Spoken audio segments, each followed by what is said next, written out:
72 সনের সংবিধানকে রিভাইভ করো। 72 সনের সংবিধান রিভাইভ করার অর্থ কি?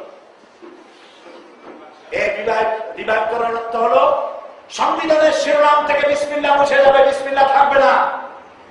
স্পিকারের মাথার উপরে যেখানে বিসমিল্লাহির রহমানির রহিম লেখা আছে ওটা থাকবে না। সংবিধান আল্লাহর উপর ঈমান এবং অবিচল আস্থার কথা যেখানে লেখা আছে সেটা থাকবে না। মসজিদের ইমামরা শুক্রবার দিন যে খুতবা দিবে, সে খুতবা লিখিত আকারে তাদেরকে আগে দিতে হবে। তারা অনুমতি, যে আয়াত যে হাদিসের অনুমতি দিবে সেইটা বলতে পারবেন, এর বাইরে বলতে পারবেন না। সুতরাং এই কাজ তারা করে ছাড়বে। তাদের আদর্শ হচ্ছে ধর্মনিরপেক্ষ মতবাদ।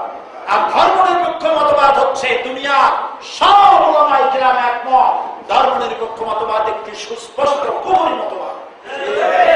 কোন মুসলমান ধর্মনিরপেক্ষ মতবাদের আন্দোলন করতে পারে না, সুস্পষ্ট হারাম।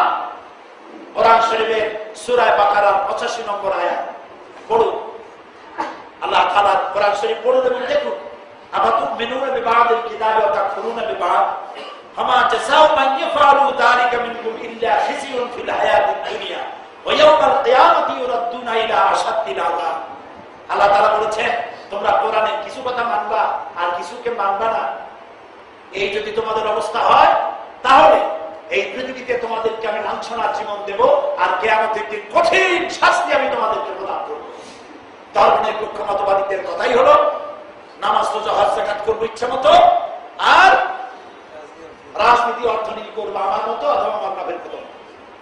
এইভাবেই তারা চলবে। এটাই হলো ধর্মনিরপেক্ষ মতবাদ। সুতরাং কোন মুসলমান এই ধর্মনিরপেক্ষ মতবাদকে গ্রহণ করতে পারে না। আমরা গভীর উদ্বেগের সাথে লক্ষ্য করছি, এই সময় কিছু আলেম নামধারী, দাড়ি টুপিওয়ালা, পীর নামধারী, ইসলামী দল নামধারী কিছু লোক 14 দলের সাথে গিয়ে টিভিতে চাল দেখাবার উদ্দেশ্যে সামানান কালিলা, স্বল্প মূল্যে উচ্ছিষ্ট ভোগীদের কাতারে সামিল হয়েছে। এরা আলেম নামের কলঙ্ক, এরা মুক্তি নামের কলঙ্ক, এরা পীর নামের অভিশাপ। কোন মুসলমান ধর্মনিরপেক্ষ মতবাদে বিশ্বাসী হয়ে আন্দোলন করতে পারে না, কারণ কোরআন হাদিস অনুযায়ী ধর্মনিরপেক্ষ মতবাদে বিশ্বাসে থাকাকালীন যদি মৃত্যু হয়, জান্নাতের কোনো গ্যারান্টি নাই।